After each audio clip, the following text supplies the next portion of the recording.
কাজ চলছে তলে তলে, তবে ফোকাসে এখন শুধুই আইএসএল ট্রফি। ভারতের বেশিরভাগ ক্লাবের জন্য শেষ হয়েছে এবারের মরশুম। 4টি ক্লাব এখনো লড়াই করছে ইন্ডিয়ান সুপার লিগ ট্রফি জেতার জন্য। মোহনবাগান সুপার জায়ান্ট এই 4টি ক্লাবের মধ্যেই অন্যতম। আগামী মরশুমের কথা আপাতত পাশে রেখে সবুজ মেরুন ব্রিগেডের ফোকাসে আইএসএল ট্রফি। পরের মরশুমে দল গঠন কেমন হবে সেই ব্যাপারে ভারতীয় ফুটবল সমর্থকদের মধ্যে ইতিমধ্যেই জল্পনা শুরু হয়েছে।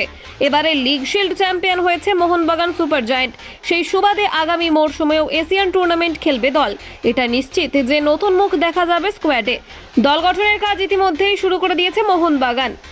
ট্রান্সফার মার্কেট শুরু হওয়ার আগে সবুজ মেরুন কর্তারা তলে তলে কাজ অনেক দূর এগিয়ে রাখছেন বলে মনে করা হচ্ছে। তবে মরশুমের দল গঠন নিয়ে এখনই হইচই করতে চাইছে না ক্লাব, কারণ দল এখনও রয়েছে ইন্ডিয়ান সুপার লিগ 2024-এর খেতাব জয় করার দৌড়ে। স্কোয়াডের সমস্ত ফুটবলারদের ফোকাস ধরে রাখতে বদ্ধপরিকর head coach Antonio Lopez Habas.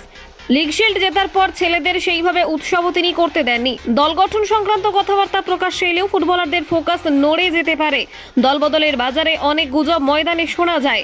জল্পনা অনুযায়ী মোহনবাগান সুপার জায়ান্টের বর্তমান দল থেকে একাধিক ফুটবলারকে বিদায় জানানো হতে পারে, তবে সেটা এখনই নয়। আপাতত ফোকাসে শুধুই Indian super league trophy. Kolkata 24/7.in।